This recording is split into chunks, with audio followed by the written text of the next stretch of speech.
Friends, இன்றைக்கி நம்ம சேனலில் நல்ல காரசாரமான கொத்தமல்லி விதையை வச்சு சட்னி எப்படி பண்ணுறது அப்படின்னு சொல்லிட்டு பார்க்கலாம். இந்த சட்னி தோசை இட்லிக்கு ரொம்பவே சூப்பராக இருக்கும், நல்லா சுல்லுன்னு இருக்கும். இது வரைக்கும் நம்ம சேனலை சப்ஸ்கிரைப் பண்ணலை அப்படின்னா சப்ஸ்கிரைப் பட்டன் ப்ரெஸ் பண்ணிக்கோங்க. வீடியோஸ் அண்ட் அப்டேட்ஸ் கிடைக்க பக்கத்தில் இருக்க பெல் பட்டன் ப்ரெஸ் பண்ணிக்கோங்க. இப்போ இந்த சட்னி எப்படி அரைக்கிறது அப்படின்னு சொல்லிட்டு பார்க்கலாம். வாங்க வீடியோவுக்கு போகலாம்.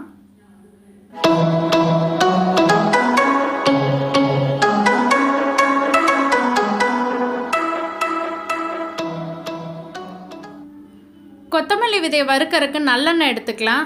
ஒரு டேபிள் ஸ்பூன் அளவுக்கு எடுத்துக்கோங்க. நான் இன்றைக்கி 3/4 கப் அளவுக்கு கொத்தமல்லி விதையை எடுத்து வறுக்கிறேன். கொத்தமல்லி விதை கருகிராமல் சிம்மில் வச்சு வாசனை வர்ற வரைக்கும் வறுத்து எடுத்துக்கலாம். இந்த சட்னி குவான்டிட்டி இந்த ரேஷியோவுக்கு கொஞ்சம் நிறையா வரும். ஒரு 7-8 பேர்த்துக்கு மேலேயே நம்ம யூஸ் பண்ணிக்கலாம், அந்தளவுக்கு வரும். 12 பல் பூண்டு எடுத்திருக்கேன். நான் நாட்டு பூண்டு எடுத்திருக்கேன், சின்னது. பெருசாக இருந்தால் கொஞ்சம் குறைச்சிக்கோங்க. உங்கள் காரத்துக்கு தகுந்த மாதிரி மிளகாய் வத்தல் எடுத்துக்கோங்க. நிறையா போட்டால் தான் டேஸ்ட் நல்லாயிருக்கும். காரத்துக்கு தகுந்த அளவுக்கு புளி சேர்த்திக்கோங்க. இப்போ 3/4 கப் அளவுக்கு நம்ம எடுத்த கொத்தமல்லி விதைக்கு 1/4 கப் அளவுக்கு தேங்காய், கொஞ்சமாக கருவேப்பிலை சேர்த்தி நல்லா கருவேப்பிலையினுடைய வாசனை போகிற மாதிரி வதக்கி விடுங்க. இப்போ நீங்கள் 2 பேர்த்துக்கு சட்னி பண்ணுறீங்க அப்படின்னா ஒரு 2-3 டேபிள் ஸ்பூன் அளவுக்கு மல்லி விதை எடுத்துக்கிட்டாலே போதும். தேங்காய் மிளகாய் எல்லாம் சேர்த்தும் போது சட்னி நிறையா வரும். இது கொஞ்சம் அதிகமான குவான்டிட்டி. இப்போ நம்ம கொத்தமல்லி விதையை முதல்ல மிக்சியில் போட்டு நல்லா இடித்து எடுத்துக்கலாம். நான் இன்றைக்கி ஆட்டுக்கல்ல ஆட்டுறதுனால முழு மல்லி விதையாக போட்டால் ரொம்ப லேட் ஆகுங்கிறதுனால இந்த மாதிரி இடித்து எடுத்துக்கிறேன். அதே போல் காஞ்ச மிளகாயும் 1-2 இடித்து எடுத்துக்கிறேன். இதில் நம்ம வதக்கி வச்சுருக்க தேங்காய், கருவேப்பிலை, புளி, அதுக்கப்புறமா உப்பு இதெல்லாத்தையுமே சேர்த்து நல்லா அரைச்சிக்கலாம்.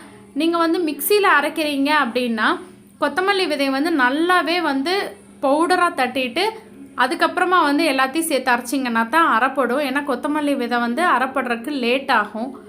ஆட்டுக்கல்லே உங்களுக்கு கொஞ்சம் டைம் எடுத்துச்சு. ஆனால் இந்த மாதிரி நம்ம அரைச்சோம் அப்படின்னா டேஸ்ட் ரொம்பவே சூப்பராக இருக்கும்.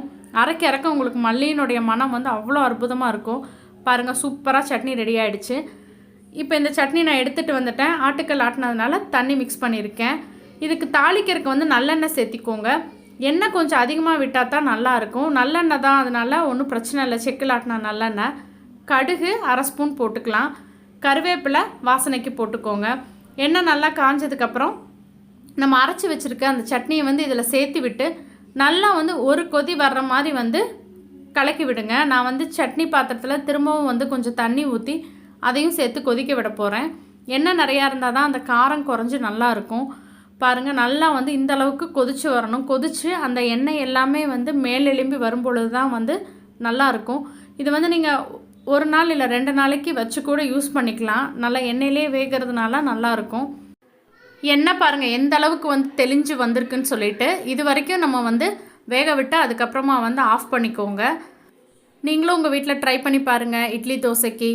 வீடியோ பிடிச்சிருந்தா உங்கள் ஃப்ரெண்ட்ஸ் எல்லாத்துக்கும் ஷேர் பண்ணுங்கள், லைக் பண்ணுங்கள், கமெண்ட் பண்ணுங்கள். மறக்காமல் நம்ம சேனலை சப்ஸ்கிரைப் பண்ணுங்கள்.